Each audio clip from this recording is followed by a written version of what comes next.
Kami sudah memuji Engkau, kami sudah bertepuk tangan, bersorak-sorai, merayakan kemenangan kami sepanjang minggu ini di dalam kali kehidupan. Saatnya bagi kami untuk diisi kembali dengan sabda-Mu, dan kami membuka hati pikiran kami. Dan Roh Kudus sebagai penolong, biarlah Engkau menolong kami untuk menangkap pesan daripada kerinduan-Mu supaya nantinya kami praktekkan di dalam kehidupan kami. Terima kasih Tuhan, inilah doa kami dan kami siap untuk belajar firman-Mu. Di dalam nama Tuhan Yesus kami berdoa, haleluya, amin.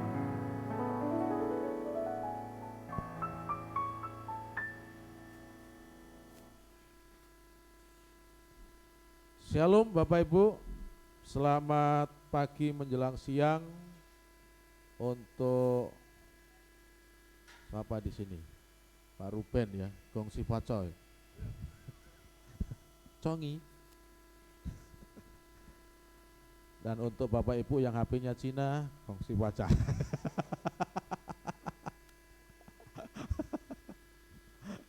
Baik.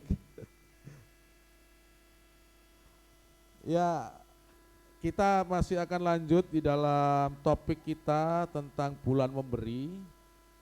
Bapak Ibu, ini pelajaran yang terakhir di bulan ini tentang memberi. Ya, kita majukan memang. Jadi kita nanti tema kita adalah pastikan dengan jelas siapa yang diberi. Kita sudah belajar tentang berbahagia memberi daripada menerima. Kita sudah belajar tentang perintah memberi. Kemarin juga kita belajar tentang jenis-jenis di dalam memberi. Nah, kali ini kita pastikan nih ya, bahwa ketika kita memberi ini kita tidak salah orang yang menerima. Karena kalau kita salah di dalam memberi kita, kalau orang itu tidak siap menerima berkat ya, atau siapapun yang akan kita beri tetapi tidak siap menerima berkat, bisa juga akan salah menggunakan dan pada akhirnya akan terhilang juga. Ya. Pastikan dengan jelas siapa yang diberi. Ini firman Tuhan yang akan kita pelajari Bapak Ibu. Kemarin Bapak Ibu pernah mendengar ACT, Yayasan ACT, Aksi Cepat Tanggap. Ya, ini karena viral di berita-berita saja, makanya saya juga sampaikan. Salah satu daripada dana yang didapat dari ACT ini adalah dana asuransi dari kecelakaan pesawat Lion. Nah, itu nilainya Bapak Ibu itu miliaran. Dan setelah kasusnya terungkap Bapak Ibu, ternyata ini berita ya, itu terjadi penyalahgunaan di mana pengeluaran operasional begitu besar itu justru untuk kepentingan pengurus. Ketuanya saja gajinya sekitar 100 sekian juta ya, belum bendaharanya, belum staf-stafnya. Ini yayasan yang tidak memiliki pemasukan dari pekerjaan, itu dari pemberian orang-orang gitu ya. Dan seperti itu Bapak Ibu. Dan kita berharap dengan kita belajar seperti ini nantinya kita tidak salah ketika kita digerakkan oleh Tuhan untuk memberi. Karena kita sudah tahu betul bahwa pemberian kita ini adalah pemberian yang memang Tuhan mau dan tepat, dan pada akhirnya tepat sasaran dan menjadi berkat bagi orang yang akan menerima. Kan seperti itu. Di dalam 1 Yohanes 3 ayat 17 sampai 18 Bapak Ibu ada firman Tuhan yang berbunyi seperti ini. Enggak kelihatan ya Bapak Ibu dari belakang, mungkin bisa maju yang di belakang ya, karena agak kecil tulisannya. Di dalam 1 Yohanes 3 ayat 17 sampai 18 mengatakan seperti ini. Barang siapa mempunyai harta duniawi dan melihat saudaranya menderita kekurangan, tetapi menutup pintu hatinya terhadap saudaranya itu, bagaimanakah kasih Allah dapat tetap di dalam dirinya? Anak-anakku, marilah kita mengasihi bukan dengan perkataan atau dengan lidah, tetapi dengan perbuatan dan dalam kebenaran. Ternyata ketika kita mengimplementasikan kasih di dalam perbuatan, itu tidak bisa berdiri sendiri perbuatan itu. Firman Tuhan digabung dengan dalam kebenaran. Ya. Jadi ketika melakukan perbuatan itu di dalam kebenaran, maka sudah dipastikan bahwa apa yang kita lakukan ini akan menjadi kebanggaan bagi Tuhan dan juga menjadi sukacita tersendiri bagi orang yang menerima berkat kasih ya, dari anak-anak Tuhan, termasuk dari kita yang ada di tempat ini yang nanti akan mempraktekkan itu, Bapak Ibu. Ada satu kalimat mutiara yang bagus tentang kasih dan tentang perbuatan, saudara. Tanpa perbuatan, kasih itu hanyalah sugesti. Tanpa kebenaran, kasih hanyalah penipuan. Kalau kita berbicara kasih tetapi tidak ada implementasi daripada arti kasih itu, saudara, itu sama dengan sugesti. Artinya sama dengan memborbardir cara pikir seseorang tentang kasih gitu ya. Tetapi tidak ada actionnya. Apalah artinya itu? Kalau kita berbicara kasih tetapi action kita itu tidak ada. Itu hanya menyugesti seseorang, meminakbobokkan seseorang, oh iya kita harus mengasihi, kita harus berbaik hati, kita harus memahami. Tetapi ketika diperhadapkan dengan situasi, kasih itu tidak dipraktekkan. Ya, sugesti tanpa kebenaran, saudara, tanpa kebenaran kasih hanyalah penipuan. Banyak orang melakukan kasih, tetapi ujung-ujungnya adalah penipuan. Hati-hati nanti di tahun 2023 ini, di akhir-akhir tahun, itu tahun-tahun pemilu, saudara.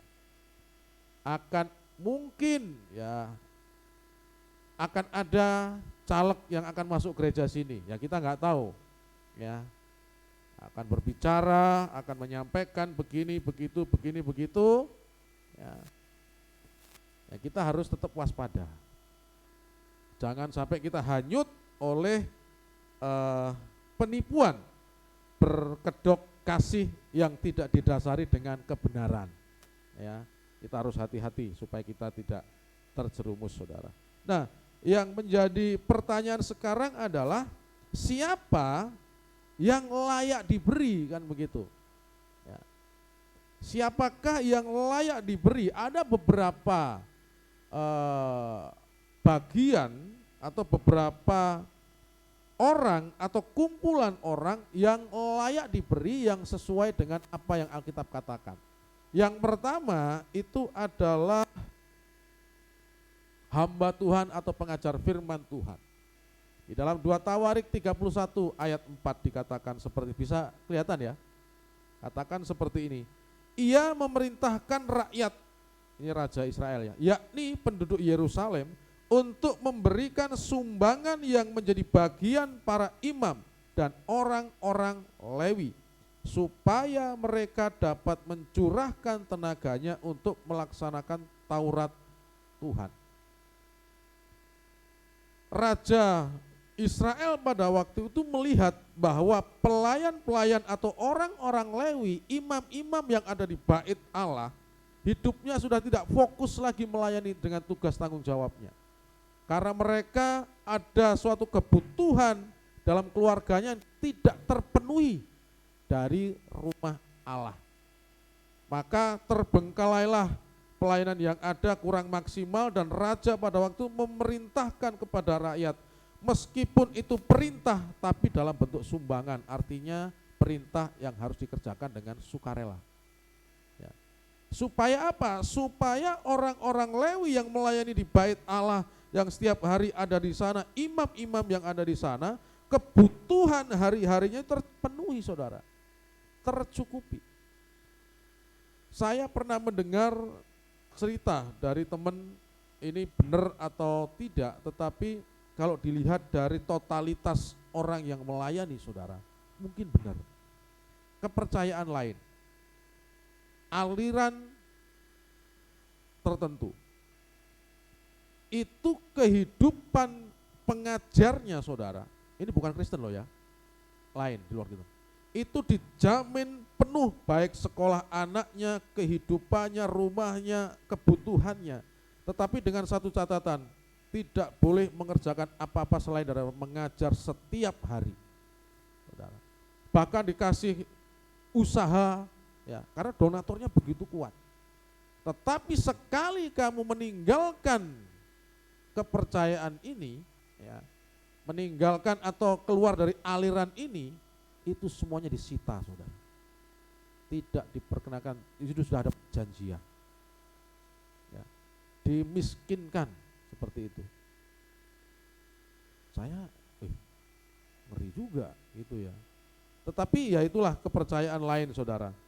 Dan di dalam perjanjian baru saudara, Paulus menasihatkan kepada Timotius supaya ini diajarkan di tempat pelayanan Timotius tentang mengenai memperhatikan hamba Tuhan. Penatua-penatua yang baik pimpinannya patut dihormati 2 kali lipat, terutama mereka yang dengan jerih payah berkhotbah dan mengajar. Bukankah kitab suci berkata, janganlah engkau memberangus mulut lembu yang sedang mengirik, dan bagi seorang pekerja patut mendapatkan upah.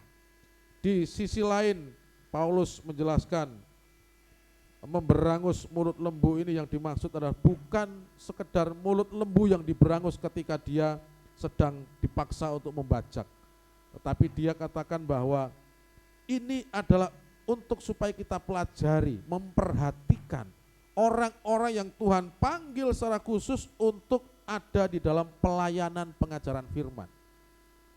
Ketika seseorang itu kehidupannya dicukupkan ya, maka dia di dalam menggali firman itu akan fokus. Itu sudah hukum alam itu. Akan fokus dan akan dengan baik cara penyampaiannya. Tetapi ketika pengajar-pengajar ini ya disibukkan dengan kebutuhan-kebutuhan lain, Bapak Ibu, beda ceritanya. Karena fokusnya ini berkurang. Untuk itulah Alkitab memerintahkan kepada orang-orang percaya, baik dalam perjanjian lama, perjanjian baru, dengan pengalaman yang ada, maka kita diperintahkan untuk memperhatikan ya, menghormati pengkhotbah dan pengajar, menghormati penatua-penatua, gembala-gembala, menghormati majelis-majelis yang ada ya. Ini yang pertama Bapak Ibu, siapa yang layak diberi. Saya pikir ini sudah clear, kita sudah tahu. Jadi penghormatan kepada hamba-hamba Tuhan bukan hanya kepada sekedar menghormati hormat, tetapi lebih daripada itu, kalau memang saudara itu digerakkan saudara untuk menghormati lebih lagi dalam bentuk yang mungkin materi atau apa, sesuai dengan firman Tuhan, pastikan itu ya. Tidak harus yang ada di sini, Tuhan banyak di luar ya. Ketika saudara terketuk hati, saudara kok seolah-olah digerakkan akan hal itu saudara. Ini kesaksian saya. Minggu kemarin ketika kami di rumah, ada satu keluarga bukan jemaat di tempat ini, datang ke rumah sore-sore, Senin sore kan? Senin sore atau Minggu sore. Kami sambut, ngobrol-ngobrol-ngobrol. Saya tanya, kok tumben datang ke rumah? Ya, lama. Akhirnya beliau begini, Pak, Ibu minta maaf sebelumnya kedatangan kami mengganggu. Tapi maksud dan kedatangan kami ini adalah tidak lain tidak bukan ingin memberikan 1/10 dari penghasilan kami. Ya. Saya kaget, Bapak, ini bukan jemaat ini. Loh, kok sampai seperti itu? Ada apa saya tanya? Karena ada suara yang begitu jelas dalam hati dan dalam pikiran saya ketika kami doa. Saya disuruh untuk ke rumah sini. Menurut Pak Gembala bagaimana? Oh bagus. Enggak ya. Saya bilang ya kalau itu dari Tuhan dan memang itu karena Roh Kudus yang menggerakkan, ya terima kasih. Tetapi memang ada etika. Ya, ada etika di mana kamu itu bertumbuh di situ mendapatkan firman Tuhan, perhatikan gembala di situ. Tapi ini karena kasus pengecualian dari Bapak Ibu yang karena mendengar itu dan yakin sepakat sampai ke sini, ya nggak mungkinlah saya menolak kan begitu. Ya. Lalu kami diskusi dan kami berdoa, habis itu mereka pulang, Bapak Ibu. Tapi saya kasih tetap saya kasih pelajaran bahwa prioritaskan dan perhatikan gembalamu.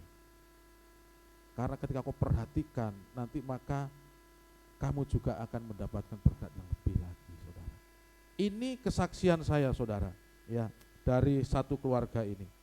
Yang kedua, saudara, siapa yang layak diberi? Yang layak diberi yang kedua adalah janda dan yatim piatu. Ya. Janda dan yatim piatu ini layak untuk diberi. Yakobus 1 ayat 27. Ibadah yang murni dan yang tak bercacat di hadapan Allah Bapa kita ialah mengunjungi yatim piatu dan janda-janda dalam kesusahan mereka dan menjaga supaya dirinya sendiri tidak dicemarkan oleh dunia. Janda-janda di sini dijelaskan lagi oleh oleh Paulus di dalam suratnya kepada Timotius adalah janda yang sekali seumur hidup menikah, yang usianya tidak kurang lebih dari 60 tahun, yang sudah terbukti kehidupannya bertanggung jawab terhadap keluarga. Jadi bukan janda-janda muda, ya. Janda-janda muda yang masih berkembang, itu yang kita perhatikan, ya, kita kunjungi setiap hari. Ya, lain itu nanti. Ya, nanti maka istrinya akan datang ke gembala konseling. Tidak ya. Jadi dijelaskan sama Paulus di dalam 1 Timotius 5 ayat 3 sampai yang ke-10 itu definisi janda itu dijelaskan. Anak-anak yatim piatu, saudara, jelas ini layak juga untuk kita beri mereka. Sekiranya kalau kita digerakkan oleh Allah, ya, karena mereka tidak seberuntung anak-anak kita yang setiap bangun pagi ketika minta susu orang tua sudah siap, ya. Ketika mereka mau mandi baju sudah ada, sabun sudah ada. Anak-anak yatim piatu ini mereka hidup yang tidak merasakan kasih sayang dari orang tua. Ini patut juga kita perhatikan, Bapak Ibu. Ya. Ketika Bapak Ibu digerakkan oleh Allah untuk memberikan sesuatu kepada anak-anak yatim ini, saudara bisa memberikannya. Ya. Yang berikutnya, yang ketiga, siapa yang layak untuk mendapatkan atau diberi, yaitu sesama saudara seiman. Sangat jelas di situ Galatia 6 ayat 10. Karena itu selama masih ada kesempatan bagi kita, marilah kita berbuat baik kepada semua orang, tetapi terutama kepada kawan-kawan kita seiman, saudara. Teman-teman kita samping kanan kiri kita duduk, ini adalah orang-orang seiman kita, saudara. Kita perlu saling memperhatikan. Lagunya tadi tentang keluarga Allah tadi bagaimana? Ku cinta keluarga Allah. Terus apa lagi tadi? Terjalin. Mesra sekali. Bapak Ibu, semakin kita mengenal jemaat, itu potensi untuk kita konflik itu sebenarnya semakin besar. Ya. Inilah perbedaan yang pernah saya sampaikan, perbedaan hewan dengan manusia. Hewan, saudara, ketika awal ketemu, mereka berantem dulu. Anjing sama anjing ini ketika saya ketemu, nguk ini. nanti diakur ketemu setiap hari, mereka akan rukun. Manusia kadang-kadang awal ketemu manis semua, saudara. Baik semua. Ketemu setiap hari makin tampak Allah aslinya, maka akan semakin menjaga jarak. Senyumannya sudah beda. Kalau mungkin senyumannya dicari kunci nadanya sama Pak Ruben itu fales, nggak ketemu. Ganti-ganti, saudara. Ya. Nah, perlu kita memperhatikan kawan-kawan seiman kita mulai seperti halnya di khotbah-khotbah sebelumnya, kita mulai dari dalam gereja. Ya. Minimal, ya, kalau kita mendengar, ya kita doakan. Ya. Ketika kita saling memperhatikan di dalam tubuh Kristus yang ada di sini, saudara, dan bukan hanya tugasnya gembala saja.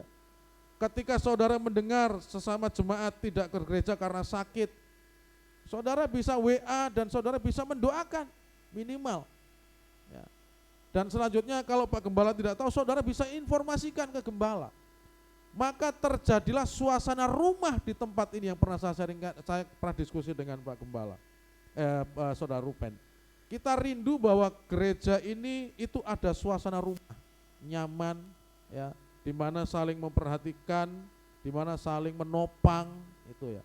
Dan itu kita bisa mulai dari diri kita yang memperhatikan saudara seiman. Kita mulai dari dalam gereja, ya. Kadang-kadang kan tidak, saudara. Kita lebih banyak membantu gereja-gereja yang ada di sana, jemaat di sana. Sedangkan rekan-rekan kita sendiri itu mengalami susah. Ya. Kita rubah cara pikir. Memang itu tidak salah, itu hak saudara. Tetapi kalau kita ingin bertumbuh dan di sini ingin berkembang, kita semakin pererat rasa persaudaraan kita ini, ya, dengan apa? Dengan memperhatikan saudara seiman. Kita mulai dari kanan kiri saudara duduk. Ya, Bu Angel kanan kirinya nggak ada nih, perhatikan. Ya. Ini yang ketiga, saudara. Yang keempat adalah siapa yang layak diberi, yaitu gereja dengan pos-posnya dan yayasan sosial dan misi.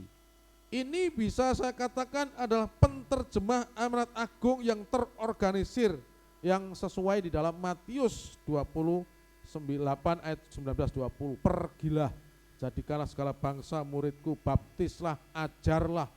Ya. Dan ini adalah penterjemahan amanat agung yang terorganisir, artinya yang diorganisir dengan suatu kumpulan yang ada, dengan kesepakatan, dengan visi misi yang jelas, tujuan yang jelas, ada program-program yang jelas. Ini juga patut kita perhatikan, saudara. Kita ada karya anak perdamaian, ada panti, kita memiliki itu. Ya, mereka memiliki program yang jelas, terorganisir.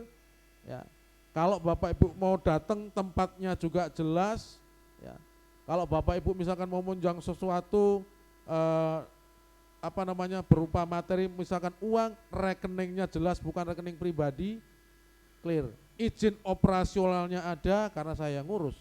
Itu 5 tahun sekali itu kita harus perbarui di dinas sosial. Izin operasional untuk mengumpulkan anak-anak. Kalau enggak ada, itu juga ilegal. Meskipun sudah ada akta pendirian yayasan, sudah ada situ siup, tetapi kalau izin operasional untuk mengumpulkan anak-anak ini yang dikeluarkan oleh dinas sosial, itu tetap ilegal, saudara. Pernah terjadi dulu di Jawa atau di Jambi itu. Sekian tahun tidak ada masalah, itu enggak ada masalah. Ketika ada sesuatu kasus di dalam panti itu, ya, Indonesia kan begitu. Kalau ada kasus baru diselidiki izin-izinnya. Ternyata tidak memiliki izin operasional. Itu ditutup, saudara, pantinya. Nah, selama ini pengawasan pemerintah di mana? Sedangkan itu tujuan mulia, saudara. Ya. Gereja dan dengan pos-posnya dan yayasan sosial dan misi ini juga layak untuk menerima pemberian dari anak-anak Tuhan. Yang berikutnya, saudara, siapa yang layak diberi? Yang berikutnya, yang kelima adalah negara. Pernah ada perdebatan Tuhan Yesus dengan ahli Taurat, ya, orang-orang Farisi. Betul, ada perdebatan, ya. Tuhan katakan eh, boleh enggak, pertanyaannya boleh enggak sih kita memberi kepada kaisar atau memberi kepada ini. Lalu Tuhan bilang, karena itu tujuannya untuk memancing Tuhan supaya keseleo lidah. Ketika Tuhan bilang tidak boleh memberikan ke negara, akan dipakai isu politik untuk menangkap Tuhan. Kalau negara itu kan sudah berbicara pendapatan pajak, saudara. Tapi namanya Tuhan itu kan berhikmat, dia tahu sebelum orang itu mengucapkan, dia tahu. Maka terjadilah apa yang ada di teks ini, Bapak Ibu. Maka ia bertanya kepada mereka, gambar dan tulisan siapakah ini?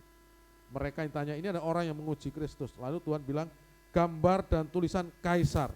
Lalu kata Yesus kepada mereka, berikanlah kepada kaisar apa yang wajib kamu berikan kepada kaisar, dan kepada Allah yang wajib kamu berikan kepada Allah. Di firman yang lain dikatakan di Kisah Para Rasul, Paulus mengatakan, takluklah kamu ya, kepada negara. Meskipun negara itu ya, kepada jemaat di Roma juga, meskipun negara itu jahat ya, tetapi kita diperintahkan untuk takluk tunduk, saudara. Di sini Tuhan Yesus mengatakan tadi, berikanlah kepada kaisar apa yang wajib kamu berikan. Berikan kepada Allah yang wajib. Namanya wajib harus dikerjakan ya, harus dilakukan. Dan sesuai dengan aturan yang ada. Kita yang bekerja, Bapak Ibu yang bekerja setiap tahun akan membayar pajak penghasilan. Ya. Dan itu pun negara tidak mengharuskan semua. Paling di bawah berapa? 60 yang PTKP atau enggak kena? Atau bagaimana itu? Sudah ada perubahan kemarinnya, 5 juta atau berapa itu? Yang sempat viral-viral di TikTok juga itu, sudah ada pembaharuan oleh Tuhan untuk memberikan, wajib diberikan kepada negara. Badan-badan usaha sudah diatur sedemikian oleh negara untuk bisa dilakukan itu. Dan banyak saudara perusahaan-perusahaan yang membuat pembukuan ganda hanya untuk mengakali negara supaya tidak membayar pajak terlalu besar. Ya.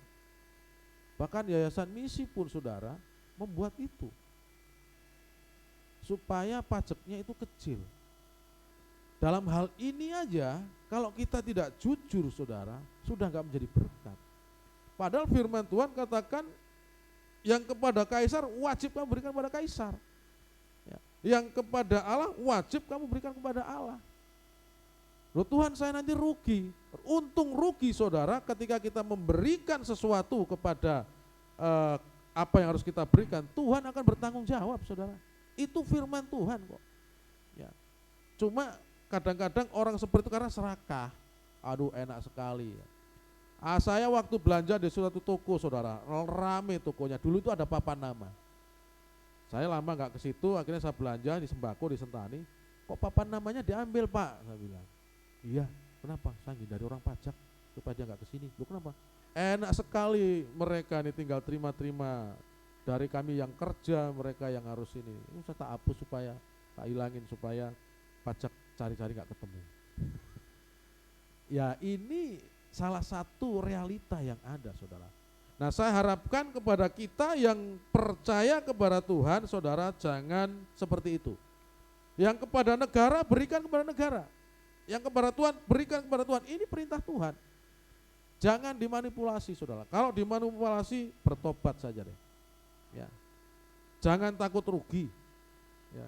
Karena Tuhan yang akan membela kalau saudara mengerjakan kewajiban-kewajiban yang ada. Jadi ada 5 yang layak untuk diberi, dan itu semuanya jelas sesuai dengan Alkitab. Kalau Bapak Ibu nanti menemukan sesuatu yang lain, ya sampaikan dan bisa direalisasikan sendiri saudara. Yang berikutnya tentu ada cara untuk merealisasikan ketika kita memberi. Ya. Yang pertama saudara, cara merealisasikan itu adalah pribadi. Pribadi yang dimaksud di sini adalah bisa pribadi sendiri atau atas nama keluarga. Itu pun ada aturannya ketika memberi. Ada dalam Matius 6 ayat 2 dan 3 hal memberi sedekah, saudara. Itu sampai 1 sampai 3 ya. Itu aturan kita di dalam memberi sedekah kalau kita mempraktekkan memberinya itu atas nama pribadi atau keluarga. Jadi apabila engkau memberi sedekah, janganlah engkau mencanangkan hal itu seperti yang dilakukan orang munafik di rumah-rumah ibadat dan di lorong-lorong supaya mereka dipuji orang. Aku berkata kepadamu, sesungguhnya mereka sudah mendapatkan upahnya. Tetapi jika engkau memberi sedekah, janganlah diketahui tangan kirimu apa yang diperbuat tangan kananmu. Hendaklah sedekahmu itu diberikan dengan tersembunyi, maka Bapamu yang melihat yang tersembunyi akan membalasnya kepadamu. Sangat jelas apa yang disampaikan oleh Tuhan. Aturan di dalam kita memberi, saudara. Kalau pemberian kita itu bersifat pribadi, jangan dikoar-koarkan. Itu maksud Tuhan. Ketika kita memberi, tangan kiri jangan sampai kelihatan, jangan. Bukan berarti kalau kita memberi hanya satu tangan begini, saudara, supaya tangan kiri enggak lihat kita begini. Ya, enggak, maksudnya itu adalah jangan dicanangkan, jangan diumumkan, dipublis gitu, saudara ya. Jadi kita akan memberi langsung kita selfie gitu. Itu pemberian pribadi. Kalau menurut firman ini, itu pemberian kita tidak dalam kebenaran. Pemberian kita itu pemberian ada maksud tertentu, saudara. Nah ini tidak boleh. Maka dari itu kalau kita memberi dalam pribadi, saudara, maka kita lakukan aturan ini. Yang kedua, cara merealisasikan pemberian, saudara, itu di dalam bentuk terorganisir. Ya. Artinya dikumpulkan dari beberapa pribadi, dikumpulkan, lalu disalurkan. Nah ini beda lagi caranya. Kalau yang dikumpulkan dari donatur dari pribadi-pribadi, dari keluarga-keluarga, baru disalurkan, aturannya Alkitab beda lagi. Itu bisa dipublikasikan karena apa? Untuk sebagai bentuk pertanggungjawaban. Seperti halnya yang ada dalam 1 Korintus 16 ayat 1 sampai 4 ini, bantuan untuk jemaat di Yerusalem. Ini sangat jelas di situ ya, uang dikumpulkan dulu dari beberapa jemaat.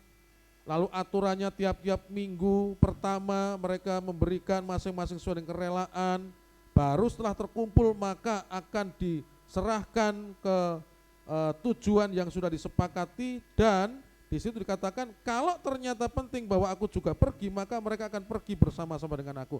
Artinya dalam pemberian ini tidak sendiri, dilakukan oleh beberapa orang yang ditunjuk. Nah orang-orang yang ditunjuk untuk memberi ini nanti mereka kembali kepada donatur-donatur mempertanggungjawabkan pemberian ini dalam bentuk apa ya. Dulu belum ada foto ya, kalau sekarang ya difoto, dipublikasikan, difoto, ini kita sudah salurkan segini, kita segini. Itu kalau kita memberi dengan cara terorganisir atau diorganisasi, dikumpulkan baru diberi, saudara. Tapi kalau pribadi tadi beda lagi, tidak boleh publish. Ya cukup kita dengan Tuhan yang tahu.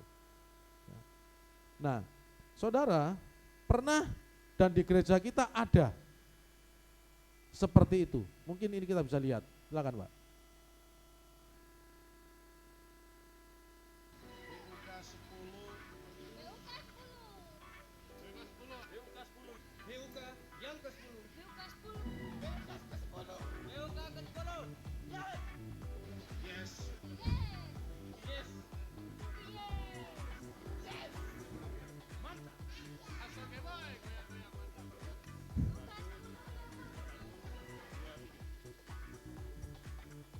Ya, saudara lanjut aja. Ini waktu itu kita masih ingat ya, karena ada banjir ya. Kenapa kita foto-foto, kita publish, saudara? Karena ini dikumpulkan dari beberapa donatur. Sebagai bentuk pertanggungjawaban kita kepada donatur yang ada. Bukan ini supaya kita mendapatkan pujian, tidak, saudara. Karena setelah BUK 10 ini, kita ada BUK berikutnya. Nah ini, sampai jumpa di BUK 11. Ya.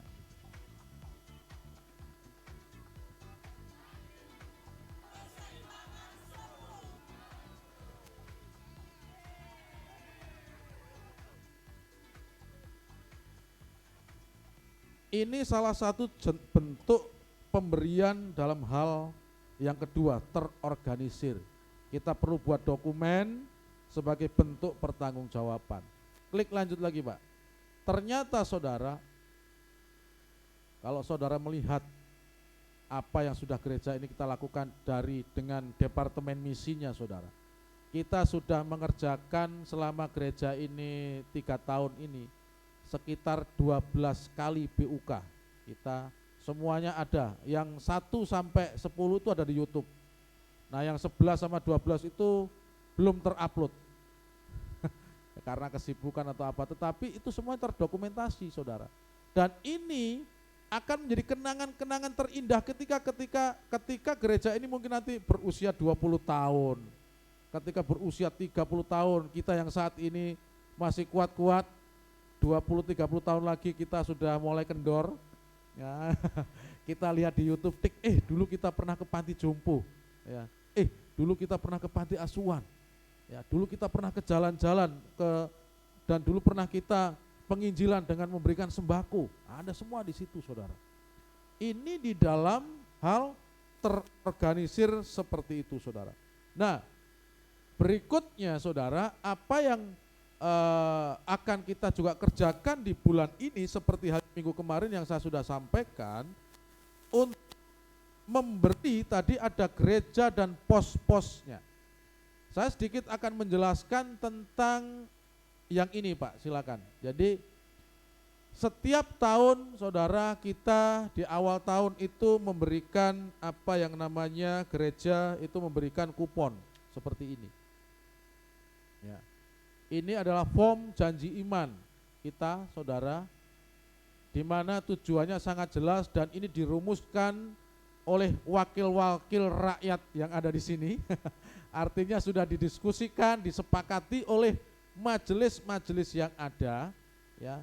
Karena sistem di gereja kita ini benar otonom, tetapi intern kita menganut asas demokrasi. Apa yang kita sampaikan kepada jemaat itu disepakati bersama. Ya. Nah, nanti Bapak Ibu kita semua yang hadir akan menerima formulir ini. Mungkin bisa dibagikan, nggak apa-apa. Tadi sudah saya titipkan ke Bu Suryani. Nggak apa-apa, mungkin bisa dibagikan ya. Dan rinciannya Bapak Ibu seperti itu yang ada lagi Pak ya. Jadi kita ini memang temanya judulnya adalah dalam pengadaan tempat ibadah kita. Iman kita untuk tahun ini itu sepertinya mustahil, tetapi nanti kita akan lihat ya, bahwa kita merindukan suatu tempat ibadah berdiri di atas tanah gereja ini ya. Tetapi yang saya pakai di samping itu adalah rincian kalau kita berbicara sewa ruko Bapak Ibu. Sewa ruko ini itu 45 juta 1 tahun. Jadi kalau dibagi 12 bulan itu sekitar 3.750.000. Per harinya Bapak Ibu itu 125.000. Kira-kira dengan persembahan-persembahan yang ada Bapak Ibu bisa lihat itu yang ada di sana itu nutut enggak? Bapak Ibu bisa lihat itu sudah ditempel di sana itu 2 bulan yang ada. Keuangan kita transparan Bapak Ibu, enggak akan nutut. Tetapi kita bisa berjalan 3 tahun sewa ruko ini ya. Itu dari mana? Karena Tuhan yang mengizinkan atau memerintahkan kita untuk ada di tempat ini saudara. Kalau kita ngitung rincian itu enggak akan mungkin saudara. 1 hari 125.000. Sedangkan persembahan sekali ibadah kadang-kadang 300, kadang-kadang 400. Itu belum kepotong bayar listrik. Bayar listrik rata-rata 1 juta ya. Belum lagi membeli hal-hal yang lain saudara. Akan minus bisa dikatakan mungkin ya. Tetapi sejauh ini kas operasional kita belum pernah minus. Ini keajaiban dari Tuhan ya. Kenapa saya sampaikan ini? Karena kita berbicara tentang memberi ya.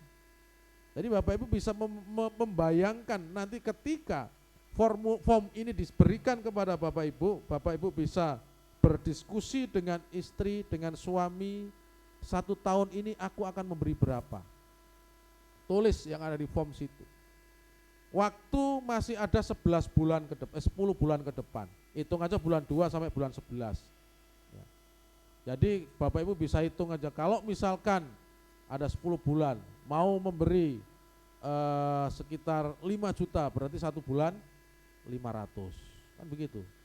Hitungannya 1 bulan 500. Berarti setiap minggu saya akan memberikan 100.000 kepada bendahara untuk rukuh atau untuk pengadaan. Ya. Kalau mau memberi misalkan 1 juta dalam 1 tahun, ya tinggal hitung aja, bagi aja. Berarti 1 bulan 100.000 untuk kita. Ya kalau yang suka makan di luar, tahan-tahanlah. Sekali makan kan 100.000 nih. Ya tahan-tahan, seminggu sekali tahan, gak makan di luar, 100.000 untuk tempat ibadah, saudara. Ya.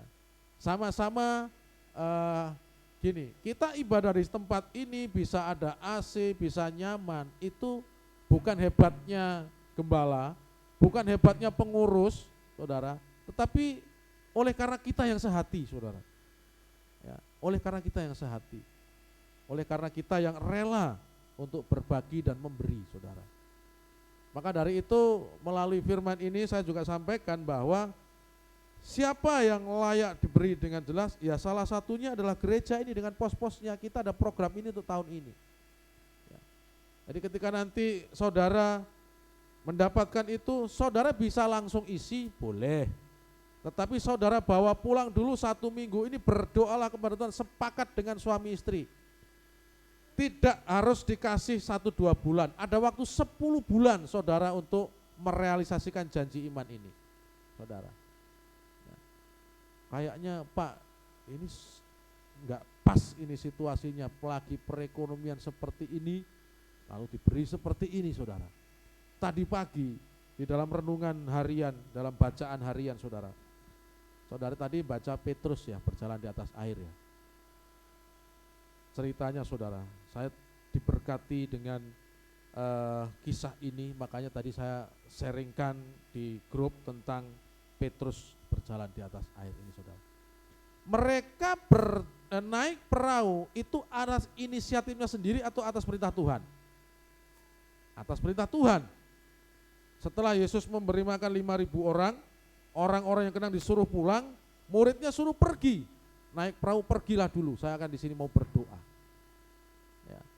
Di tengah-tengah perjalanan Alkitab katakan ini, saudara ya, Pak ada di dalam, lanjut slide-nya Pak. Di tengah-tengah perjalanan Alkitab mengatakan di situ bahwa perahu mereka diterjang ombak badai, saudara. Di dalam Matius, ya, kalau Bapak Ibu bisa buka Alkitab Bapak Ibu. Ya. Lalu mereka dalam keadaan panik. Siapa yang pernah naik perahu, naik kapal, terombang-ambing oleh ombak dan badai?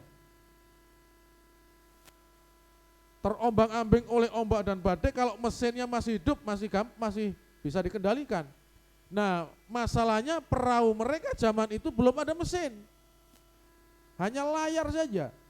Nah, ketika ada ombak badai hujan, layar otomatis diturunkan. Kalau nggak diturunkan bahaya, itu malah terbawa kemana-mana. Lalu mereka tinggal ngikutin saja, arahnya mau kemana gelombang itu. Kepanikan iya terjadi, saudara.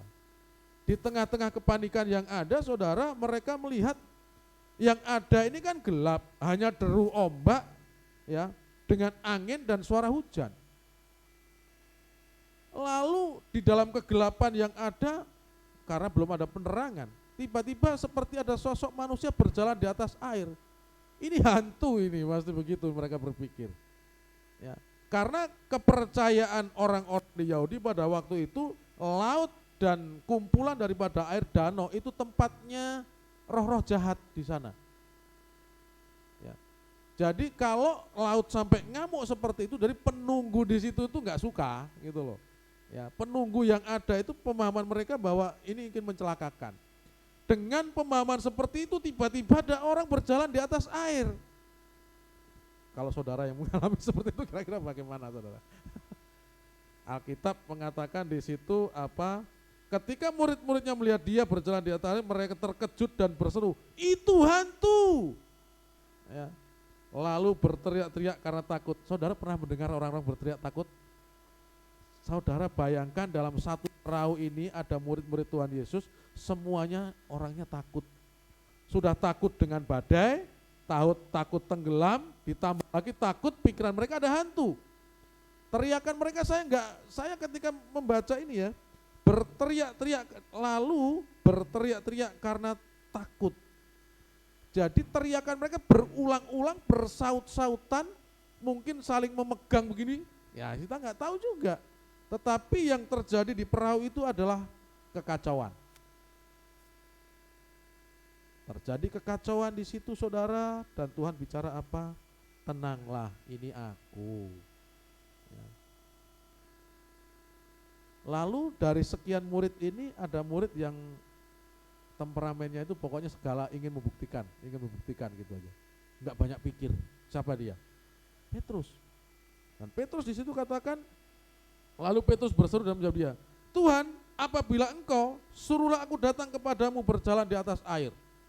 Waduh, saudara, ini hal yang statement yang luar biasa. Dan ketika Tuhan ditantang seperti itu, apa respon Tuhan saudara? Datanglah. Ya. Tanpa pikir panjang, Petrus lalu di situ dia turun dari perahu saudara. Yang saya bayangkan bukan Petrus turun dari perahu, saudara, teman-temannya di dalam perahu itu loh. Yang 11 orang itu ketika Petrus memutuskan untuk keluar dari perahu menginjak air, bisa terjadi perdebatan loh di situ. Jangan, bisa jadi saudara. Karena situasinya kacau di dalam perahu itu. Kekacauan yang ada, tetapi Petrus pada akhirnya tetap memutuskan, ya tidak ditulis di situ, tapi mungkin beberapa langkah dia berjalan di atas air. Kenapa dia mampu dan bisa berjalan di atas air? Karena dia fokus kepada Yesus. Fokus. Ketika mulai didengar suara angin, suara teriakan temannya, mulai didengar lagi air, bimbang dia. Lalu dia tenggelam. Doa tersingkat Petrus ini saudara, Tuhan, tolonglah aku. Ini doa tersingkatnya Petrus ini. Wes, nggak usah penyembahan dulu sudah. Ya, nggak usah penyembahan, nggak usah apa. Ketika dia mau tenggelam, takutlah ia mulai tenggelam lalu berteriak, Tuhan, tolonglah aku. Ya. Dan jawaban dari doa segera saudara. Segera Yesus mengulurkan tangannya memegang dia dan berkata, hai orang kurang beriman, yang kurang percaya, mengapa engkau bimbang? Saudara, pelajaran apa yang dapat kita tarik dari kisah ini sehubungan dengan janji iman ini saudara? Kita saat ini sama-sama berada dalam perahu itu. Sedang tidak baik-baik saja di luar perahu. Perekonomian tidak menentu, ya. Masa depan belum jelas. Sama dengan teman-teman ini. Tiba-tiba disodorin formulir janji iman. Lalu kita berpikir, ngurusin diri sendiri hari-hari aja kurang. Ya.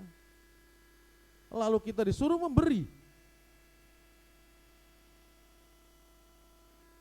Ketika, ini pertanyaan yang mungkin bisa kita renungkan. Ketika Tuhan datang, ini aku, tenanglah. Ketika tidak ada Petrus yang merespon ingin berbicara, kira-kira orang-orang dalam perahu ini tetap diselamatkan Tuhan enggak? Tetap diselamatkan enggak? Hah? Tergantung orang-orangnya. Tergantung gimana? Menurut saya tetap diselamatkan sama Tuhan. Karena mereka belum selesai dengan Tuhan. Tetapi ceritanya akan berbeda. Tidak ada sosok Petrus yang menjadi berkat bagi banyak orang sampai sekarang. Sama saudara. Ketika saudara ada dalam perahu saat ini, ada dalam kebimbangan, ada ketidakmenentuan perekonomian yang ada. Ketika gereja menyodorkan formulir janji iman, ya, saudara tidak harus mengembalikan ini kok. Setelah saudara menerima dari bendahara, saudara simpan di rumah, atau saudara paling tidak kalau mau dibuang di sini nggak enak sama Pak Gembala, dibuang di luar, saudara tidak nggak apa-apa. Ya. Tetapi ceritanya akan lain dalam kehidupan saudara. Tidak ada cerita saudara terlibat di dalam pengadaan tempat ibadah. Itu dalam catatannya Tuhan, bukan dalam catatannya majelis dan gembala karena tidak tahu. Bapak Ibu percayalah, sampai sekarang yang janji iman pembangunan ini, gedung ini, saya tidak tahu orang-orang, saya hanya tahu totalnya. Yang tahu tuh hanya bendahara, karena saya tidak mau tahu itu. Bu, totalnya berapa? Begini-begini. Nama-namanya saya tidak perlu nama. Ya, saya hanya perlu totalnya berapa yang respon, dan itu kita doakan. Supaya saya tidak kepo. tidak ini saudara ya, hanya bendahara saya yang tahu saudara.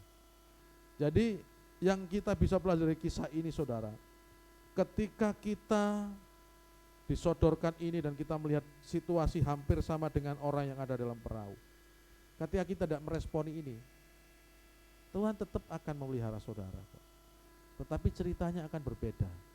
Itu saja, sama dengan yang ada di perahu murid-muridnya. Ketika Petrus tidak turun dan tidak minta tolong dan tidak ingin berjalan di ini, Tuhan akan tetap tolong itu. Karena Tuhan belum selesai dengan murid-murid itu. Karena kedatangan Tuhan ke situ tujuan itu menolong dia, menolong ke 12 murid ini. Ya. Tetapi ketika ada respon, cerita berbeda. Ketika saudara merespon ini, saudara akan memiliki cerita yang berbeda dalam kehidupan saudara. Seperti halnya bunyi firman Tuhan ini saudara, ini yang terakhir. Lukas 6 ayat 38. Berilah dan kamu akan diberi suatu takaran yang baik. Coba, ketika kita memberi, ini firman Tuhan. Ketika kita memberi, yang pertama janji Tuhan, kamu akan diberi. Iblis bisa memelintir firman ini loh. Terimalah pemberian, bisa jadi. Lalu kamu memberi. Karena iblis kan molak-malik gitu aja. Artinya kadang-kadang kita begini, aku belum diberkati kok, aku belum berkelimpahan kok, aku nggak harus memberi, tunggu diberkati dulu. Tapi firman Tuhan dengan jelas katakan, berilah dan kamu akan diberi. Apakah perintahnya di situ yang memberi ini harus diberkati dulu, harus berkelimpahan dulu? Enggak dijelaskan saudara, berilah dan kamu akan diberi. Dan ketika kita melakukan pemberian ini, lihat janji Tuhan, suatu takaran yang baik. Sudah takaran yang baik, ya, dipadatkan, habis dipadatkan digoncang-goncang, ya, dan yang tumpah keluar akan dicurahkan ke dalam ribaanmu. Lihat gambar yang di sampingnya ini saudara. Kalau normalnya beras itu enggak sampai segitu, harus peres, iya toh. Tetapi ini bisa sampai lebih begini saudara.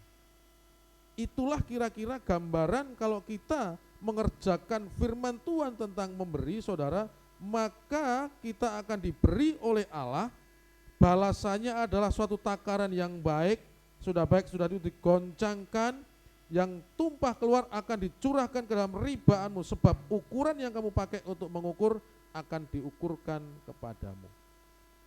11 bulan ke depan di tahun 2023, kalau saudara ingin diberkati oleh Allah, maka saudara harus menjadi berkat terlebih dahulu. Ini firman Allah. Ada pengorbanan terlebih dahulu saudara. Ya. Karena janji Allah itu iya dan amin, dan Tuhan tidak pernah ingkar karena dia bukan manusia. Dia itu Tuhan. Dia bersumpah atas dirinya sendiri, bukan bersumpah atas presiden, ya, atas lurah, ya, enggak, atas Ondo Hafi, tapi dia bersumpah atas dirinya sendiri. Karena tidak ada yang lebih tinggi dari Tuhan, ya dia sendiri. Nah, kita kalau orang-orang yang percaya kepada Tuhan, saudara, maka ayo di dalam berikutnya ini tentang praktek memberi, kita memberi, saudara. Ya, pelajaran dari awal sampai akhir di 1 bulan ini tentang memberi, kita tinggal mempraktekkan dan kita mulai saudara di dalam memberi yang ada di sini saudara. Seperti disampaikan oleh Pak Anto kemarin, gereja wajib memberi kepada saudara, tetapi saudara tidak wajib mengembalikan. Itu hak saudara. Karena Tuhan juga mengatakan bahwa kalau kita ingin memberi, kita harus memberi dengan tulus dan sukarela, tulus dan ikhlas, jangan atas paksaan. Ini bisa atas nama pribadi, bisa atas nama suami istri. Ya, kalau suami istri ingin memberi masing-masing, mintalah 2. Tapi kalau ingin satu keluarga satu saja. Ya. Ini berlaku untuk anak sekolah minggu, berlaku untuk pemuda remaja, berlaku untuk orang-orang dewasa. Saya harap nanti guru sekolah minggu bisa juga memberikan ini, ya kalau memang kurang nanti bisa diberikan minggu depan. Kita ngajar anak-anak sekolah minggu untuk memberi, untuk beriman. Selama 1 tahun ini mereka komitmennya berapa, ya. Karena begini Bapak Ibu, seperti yang saya jelaskan, ketika Bapak Ibu memberikan ini, mengembalikan kepada bendahara, bendahara akan mengingatkan saudara di bulan-bulan berikutnya. Ketika diingatkan bendahara, jangan marah, jangan tersinggung. Karena itu sudah komitmen saudara, saudara dibantu mengingatkan. Ya, jadi nanti kalau misalkan merasa berat, nggak usah diisi. Ya, jadi seperti itu kesimpulan daripada firman Tuhan selama 1 bulan ini saudara tentang memberi, yaitu yang pertama bahwa memberi itu perintah Allah. Kita harus mengerjakannya. Ya. Dan di situ juga ada janji berkat di dalam menjalankan perintah ini. Untuk itu, ketika kita menjalankan ini, pastikan untuk kita tidak salah memberi, seperti halnya yang sudah kita pelajari. Jadi itu firman Tuhan yang saya sampaikan tentang bulan memberi. Selanjutnya, selamat mempraktekkan ya kita untuk memberi bagi pekerjaan Tuhan. Dan percayalah kalau saudara mempraktekkan ini, Tuhan tidak ingkar janji. Maka ribaanmu, maka apapun yang kamu perlukan, butuhkan, Tuhan akan cukupkan saudara. 1 tahun ini kita akan melihat perubahan-perubahan yang terjadi. Demikian firman Tuhan yang bisa saya sampaikan. Saya mengundang pemain musik untuk bisa ke depan. Haleluya. Haleluya.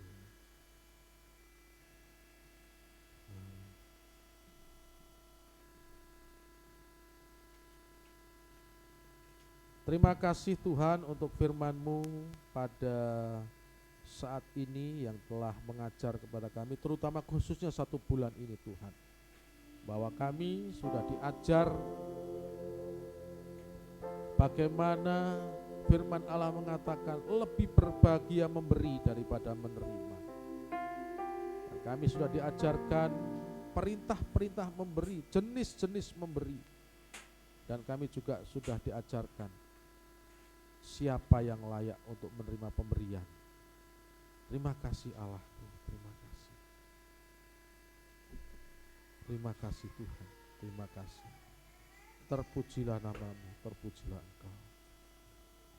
Selanjutnya kami akan mempraktekkan firman yang ada Tuhan. Teori-teori sudah kami pelajari. Terima kasih Allah, mampukan setiap umat-Mu di tempat ini, dari anak-anak sekolah minggu sampai orang dewasa, untuk mampu mempraktekkan Tuhan firman ini di dalam nama Tuhan Yesus Kristus. Terima kasih Tuhan. Ini doa kami Tuhan, kami alaskan di dalam nama Tuhan Yesus Kristus kami berdoa. Haleluya. Amin.